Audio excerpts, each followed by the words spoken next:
क्या आपने कभी ऐसा महसूस किया है कि आप बिल्कुल टूट गए हैं? निर्णय लेने की ताकत खत्म, आंखों में प्रश्न, दिल में डर। अर्जुन भी उसी स्थिति में थे। उन्होंने अपना गांडीव छोड़ दिया। वे युद्ध भूमि में बैठ गए। लेकिन कभी-कभी जब इंसान पूरी तरह टूटता है, तभी जीवन उसे उसका सबसे बड़ा उत्तर देता है। अब श्री कृष्ण बोलने वाले हैं। नमस्कार, आप देख रहे हैं ज्ञान सागर विद चित्रा।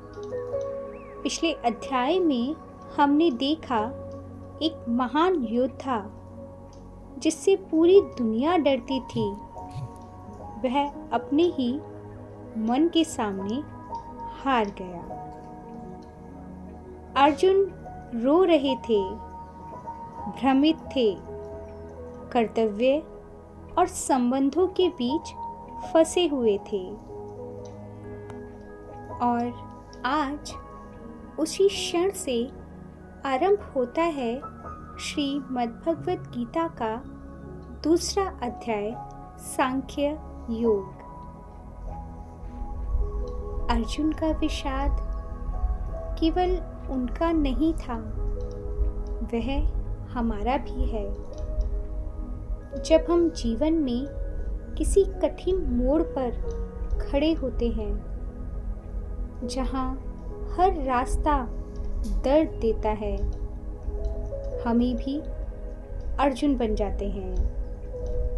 हम भी कहते हैं, मैं ये नहीं कर सकता। लेकिन यहीं से गुरु का मार्गदर्शन शुरू होता है। अध्याय 2 क्यों विशेष है? अध्याय 2 गीता का हृदय है। यही श्री कृष्ण पहली बार अर्जुन को झकझोरते हैं। वे कहते हैं, यह कमजोरी तुम्हें शोभा नहीं देती। फिर वे आत्मा का ज्ञान देते हैं। आत्मा ना जन्म लेती है, ना मरती है। यहीं से कर्मयोग का बीज बोया जाता है। यहीं से स्थिर बुद्धि की शिक्षा मिलती है।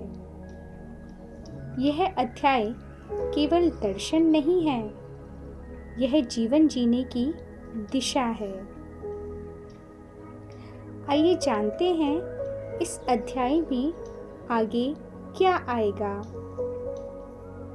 इस अध्याय में हम समझेंगे आत्मा और शरीर का अंतर, मृत्यु का वास्तविक सत्य, कर्तव्य का महत्व और वह व्यक्ति कैसा होता है जिसकी बुद्धि स्थिर हो जाती है। आज का संदेश, ध्यान रखिए, ज्ञान हमेशा शांत मन में नहीं आता।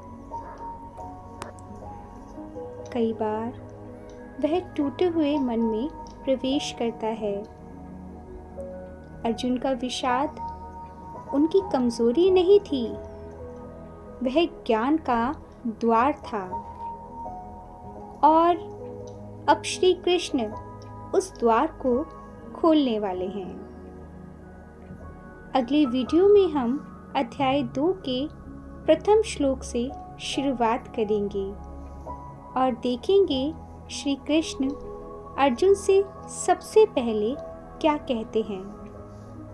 यदि आप भी अपने जीवन के प्रश्नों का उत्तर ढूंढ रहे हैं, तो इस यात्रा में मेरे साथ जुड़े रहिए और हमारी YouTube चैनल ज्ञान सागर विद चित्रा को सब्सक्राइब करिए। जय श्री कृष्णा।